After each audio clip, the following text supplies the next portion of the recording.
13th of December, Rabbi Moore, Parsha Hashavua, Vayeshev.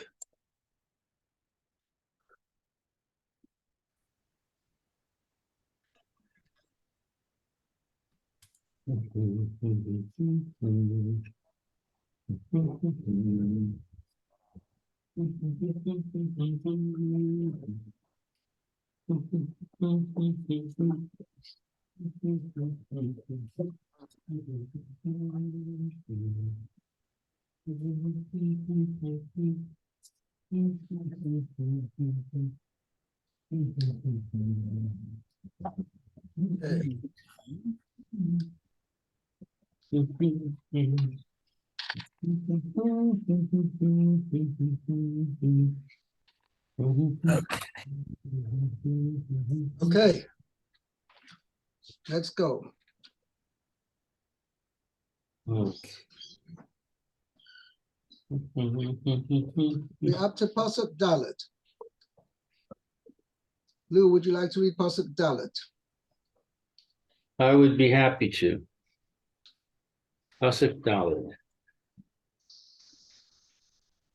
Vayir'u Echav Ki Oso Ahav Avihem Mikol Echav Vayisneu Oso Velo Yachlu Dabro Shalom. Okay, so it means his brothers saw that it was he whom his father loved more than all of his brothers. Yeah, I would say he loved them. He loved him more than all of his brothers. Right, he loved him more than all of his brothers. And they hated him, and they were not able to speak with him peaceably. Yeah. Now it's interesting. This pasuk is a very, shall we say, pivotal pasuk in the whole story. Okay, first of all, shall we say, we mentioned this yesterday, this idea that had there not been, each side of the story, shall we say, each side over here, Yosef on one side and the brothers on the other, had not relied on assumptions, things would have been very different. Okay, so now assumption number one over here, well, we've had assumption number one is that Yosef brought their, shall we say, bad reports about them to their father.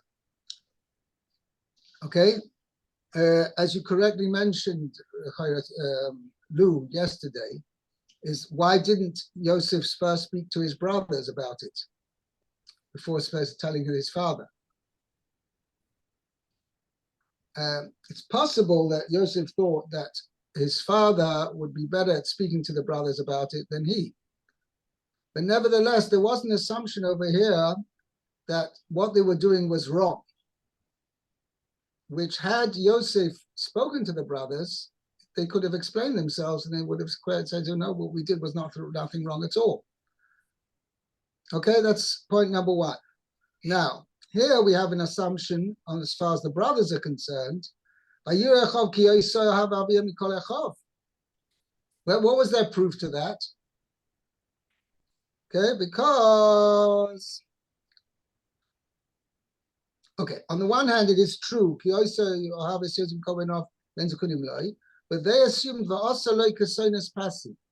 that this Ksonas Pasim was a sign of Yaakov Avinu's preference for Yosef over the brothers. In fact, that's what the Gemara in Shabbos says, because of Shnei Seloi Milas, which is not a large quantity of wool, fine wool. that, going to some opinions, it was just merely he added that on Yosef's robe, he had like an added decoration, let's call it, which was different from that of the brothers. And that was the whole story. That because of that extra bit of material, therefore, that's why the brothers hated him, because this was like a sign of preference, of Yaakov's preference for Yosef.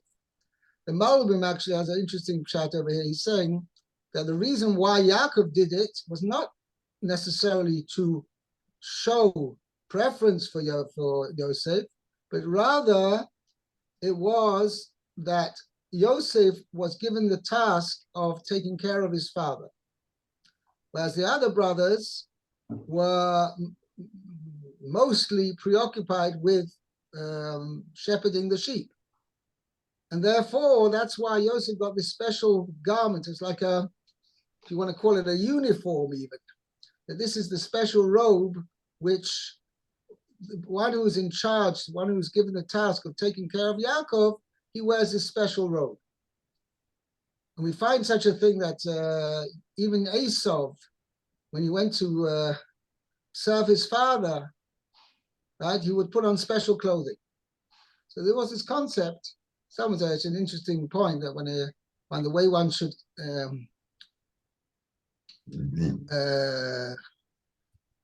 deal with kibbud av va'em, taking care of a parent, okay, honoring a parent, is that one should.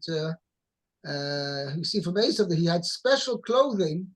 He put on special clothing when he would serve his father. It's like a Yom Tov clothing, special robe.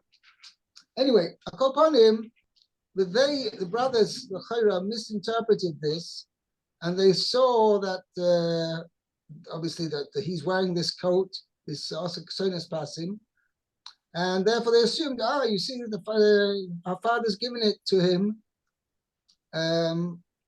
because he loves him more. Now, what is interesting is, if that's the case, so the hatred should have been towards the father rather than to Yosef. Yaakov is doing the nepotism over here, not Yosef. So the Chayra Pshat is they blamed Yosef for this nepotism because this is a combination. Because Yosef was bringing bad reports about his brothers to their father, so they assumed, you know what it's all about. He's besmirching us, and therefore he's making himself look good in the eyes of his father. And that's why our father loves him more than all of us, because he's the goody-goody, and we're the baddies. Okay? It says, they couldn't speak peaceably with him. So I'm just thinking to myself, had they been able to speak peaceably with him, they could have worked out the whole story.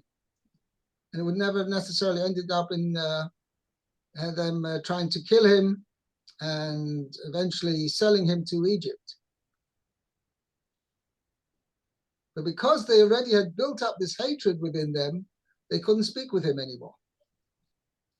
So again, this due to the assumption that the reason why Yaakov was showing favoritism to Yosef, that in itself created an enmity between the brothers and Yosef, and as a result of that, they couldn't speak to him anymore. So therefore, there was a total breakdown in communication between them. By the way, Stam, I mean, it's a very important eitzah, which I must say, my own experience as a gabbai of a shul, I've taught myself, and I hopefully try to encourage others to speak. Right? If you see something not right, or something, what you hear about a person saying something which he did this and this, address the person directly, and you'll almost 99% of all situations, it comes out, you get a different story when you speak directly to the guy, and you'll see where the the short was in between the report about one guy and the report about the other guy, and you'll see where they made the mistake, and then Shalom Al Yisrael. But the most important thing is don't make assumptions. Try to the best of your ability to find out what is the actual facts are by communicating with both sides, and hopefully Be'ez Hashem should bring peace to the world. Yeah. So Okay. I have a question. Yeah. Why are the brothers shepherding the sheep? Shouldn't they be learning Torah?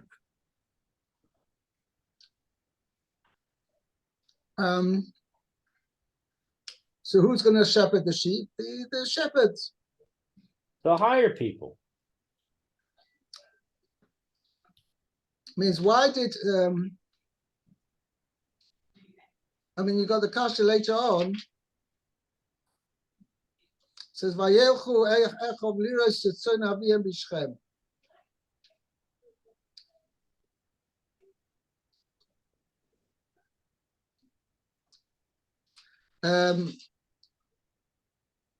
It got the pasuk. V'Hayorayas Echov Batzoin. Ela told us Yaakov Yosef in Shvai Shona Hayorayas Echov Batzoin. Okay. We find Lamaisa that many of the nation's greats were shepherds. As you see, the brothers of Shvatim, Moshe Rabbeinu, David HaMelech. It could well be, first of all, you have to understand that when we say learning Torah, there were no books. So it could be that they utilized their time while shepherding the sheep. Not to say they didn't neglected the sheep, but there was plenty of time then for them to contemplate and to learn right there and then.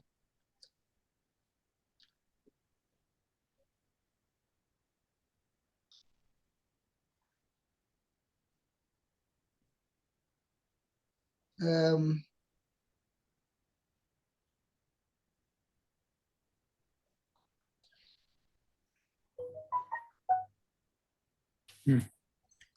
don't know. It's a good point. It's a good point, but I don't know. I don't know. But it could well be that it wasn't a contradiction. It wasn't a steer to their learning. Okay, let's see the Rashi here. The Pasuk Dalet.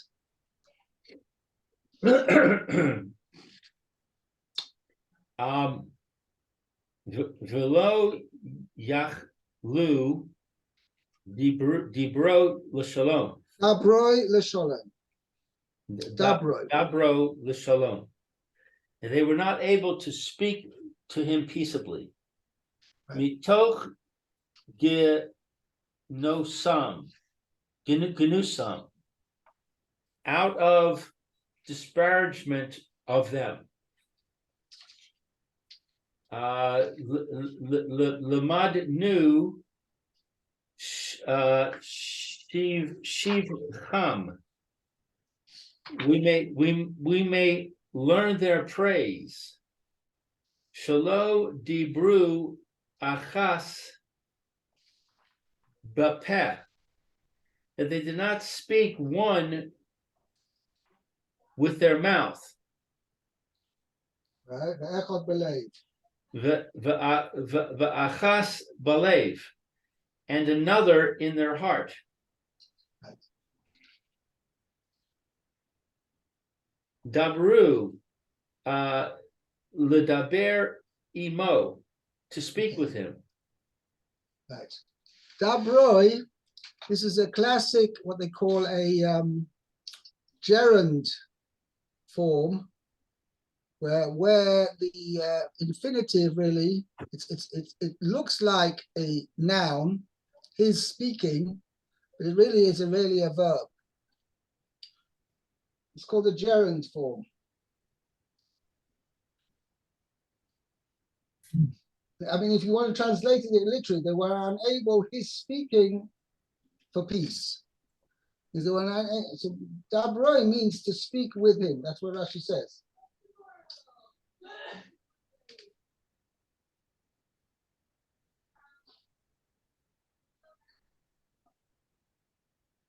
Yeah.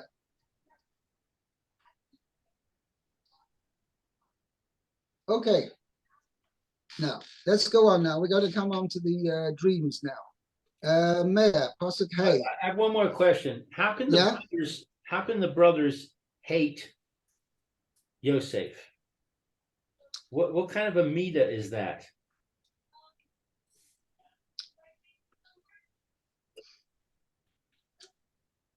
So again, the Malbim says pshat over here.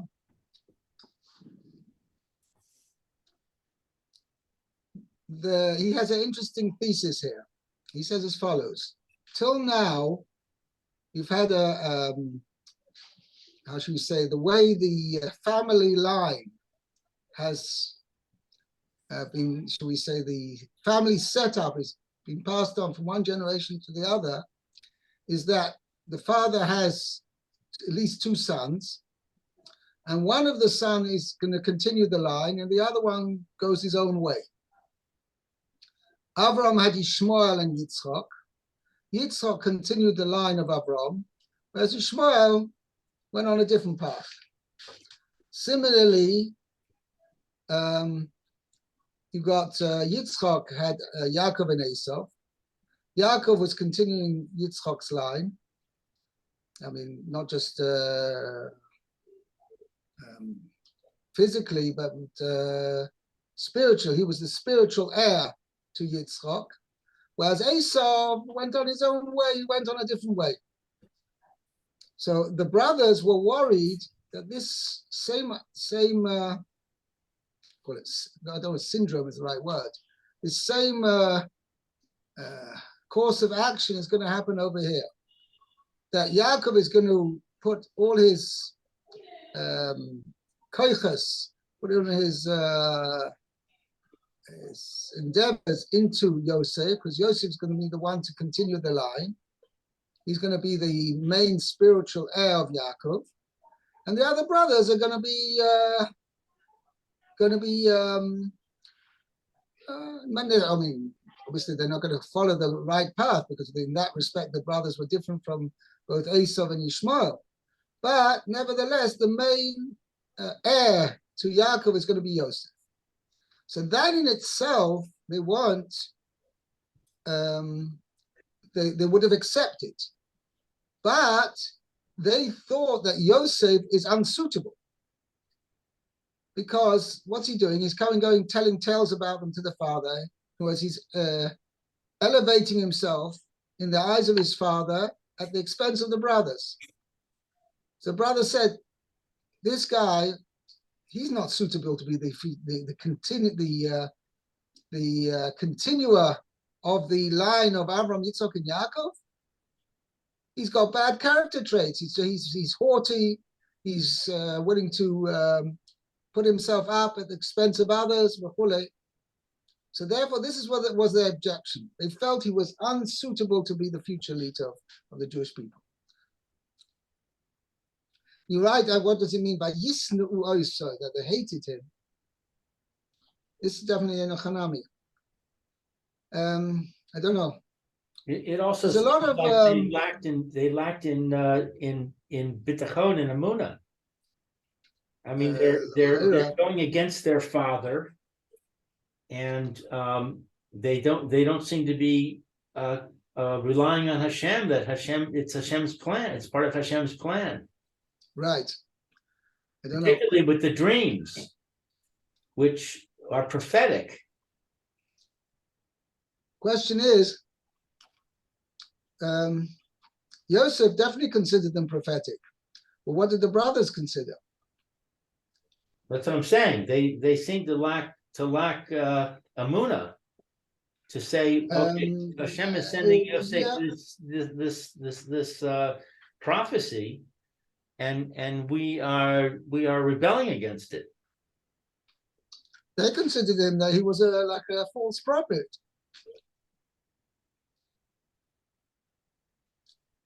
That's what he said later in Pasuk Ches.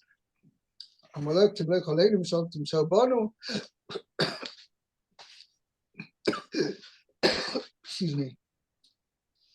Like he sees this kid is like He's got bright ideas, right? He thinks a lot of himself. He's making himself that he's the future leader of the whole family, of the whole Jewish people who's going to descend.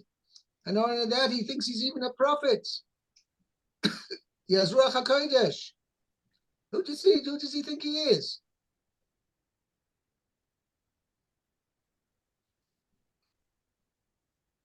I guess in that respect, they were not done Yosef Lekaf Sfus, that's for sure. They assumed that everything that he did was out of this result of his haughty character and his ambitious character, that he wants to rule over them. And even if it's done by shall we say, unscrupulous means, then he comes along and tells reports about bad reports about the brothers, which had he investigated properly, he would have seen that they're not true, they're unfounded. So this is the whole picture they had of Yosef. So again, as I say, this assumption that Yosef is somebody haughty and ambitious, and he's willing to reach his ambitions at all costs, this obviously was a false assumption which the brothers made, but that was the source of their hatred towards him. Yeah, I don't know. There's a number of things over here which Lamaisa, I mean, we're talking about Shiftei Kol, we're talking about the future ancestors of the Jewish.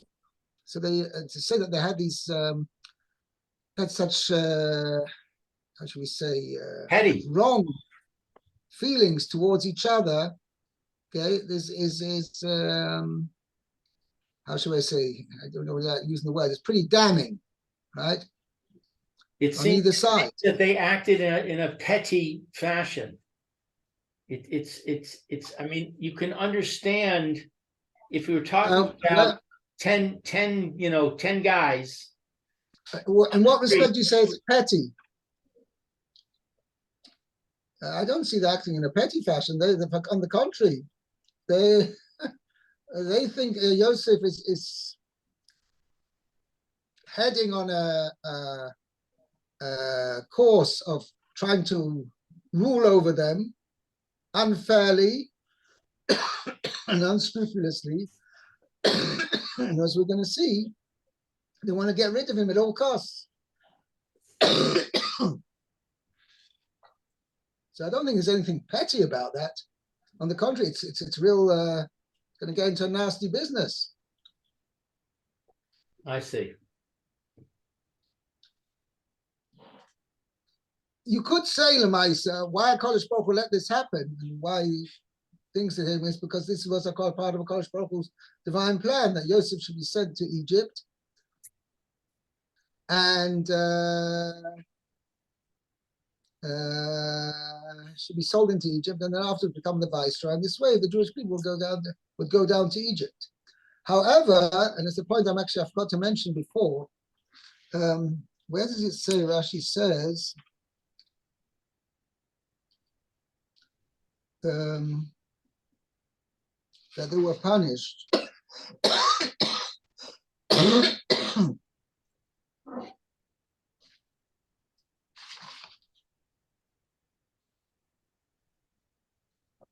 I don't remember now what it says. The Chazal say, Lamaisa, even though there was a promise to Avram Avinu at Bris Bein Absarim that his descendants are going to suffer exile, and there are going to be 3 stages of that exile: Gerus, Avdus, and Inui. Gerus means being strangers in a strange land. Avdus means being class citizens, being considered slaves. Okay, and Inui, they're going to subject it to hard labor. However, in the Bris Bein Absarim, Avram Avinu wasn't told how long each stage was going to be. And in fact, they were actually in Mitzrayim only 210 years. even though it says 400 years, 400 years already started from the birth of Yitzchak. So he said, had they been, should we say, had they acted in a better way, right? Could well be that the Avdus and the Inui, which they had to suffer, may have been in a minimal amount. As it was now, because they showed this hatred to each other, and they had this character flaw, which had to be corrected. Therefore, now the Jewish people now had to suffer. And in fact, the Avdus was for 117 years, and the Inui was for 86 years. We'll see later. But anyway, okay. Anyway, Lou, sorry. Yeah, Pasuk Hey. Hey, okay. Vayahalom Yosef halom, vayaged le'achav sifu od sino oto. So Yosef dreamt the dream, okay, and he told it to his brothers, and they increased still more, I guess, their hatred. They hated him even more. They hated him even more. Okay, no Rashi. Zion. Vayomer Alehem Shimuna Hachalom Hazeh Asher Chalamti. So let's see. He said to them, listen, please, this dream which I have dreamt, I guess.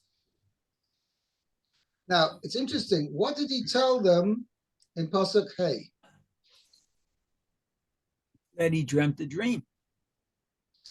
So did he tell them what the dream was? No. Not, because that's otherwise, unless it was another dream. The Alma Farshim, I think, actually learned it was another dream. But Pashtus means he just told them, hi guys, I had a dream last night. Well, what does it mean when it says that? Sorry?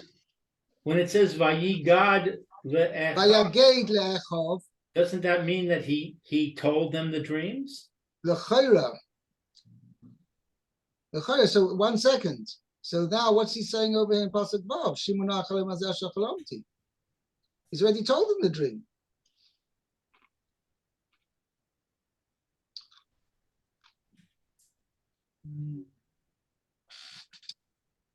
So maybe he told them twice. So maybe he's rubbing it in. Maybe that's why they hate him so much.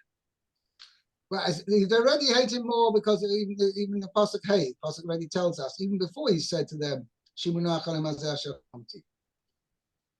But then in Pasuk 8, it says they increased even more their hatred. Right, but and what had he told them? He told them the dream twice. He told them the dream in Pasuk 5, and they hated him because of what he told them. They hated him even. And then in Pasuk 6, he tells them again, and they hated him even more.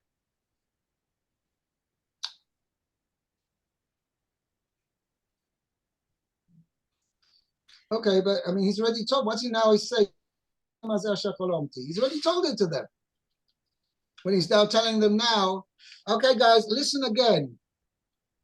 Because what I'm saying to you is not just a dream, it's a prophecy. It sounds a bit strange.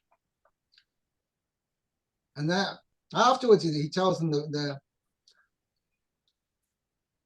Well, maybe it doesn't mean that he told them. Maybe it means he told them that he dreamt a dream, but he didn't tell them what the dream was.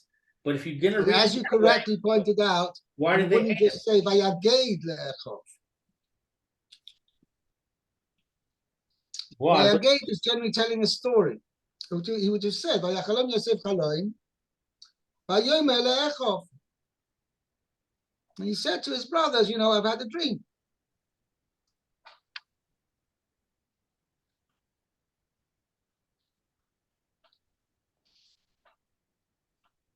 Yeah.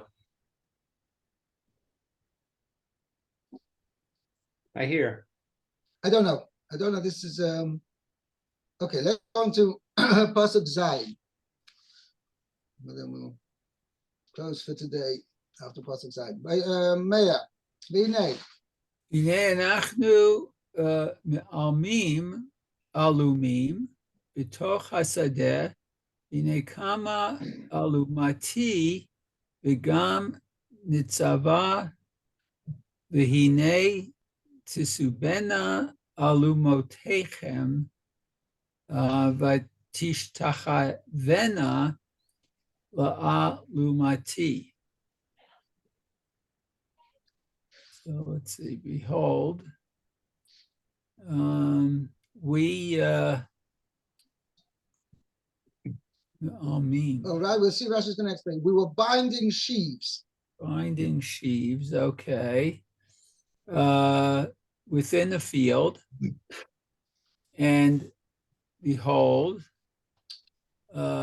my sheaf rose up, I guess, Right. the gam nitzava, and positioned itself. Or it means, in this sense, it remained upright. Oh, it remained upright. Okay. And behold, your sheaves, Sabenu, surrounded me? No, Yeah. surround. My sheaf. Okay, surrounded my sheep. And tishtachaveh. Oh, that's and bow down Right. to my sheep. Oh, okay. So Rashi says, So, by the way, La Lumosi is going on both. It's two mhm, things. And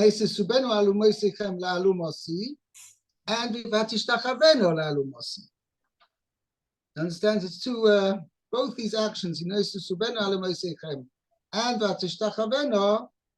were both to La Lumosi. Okay, let's do a Rashi here.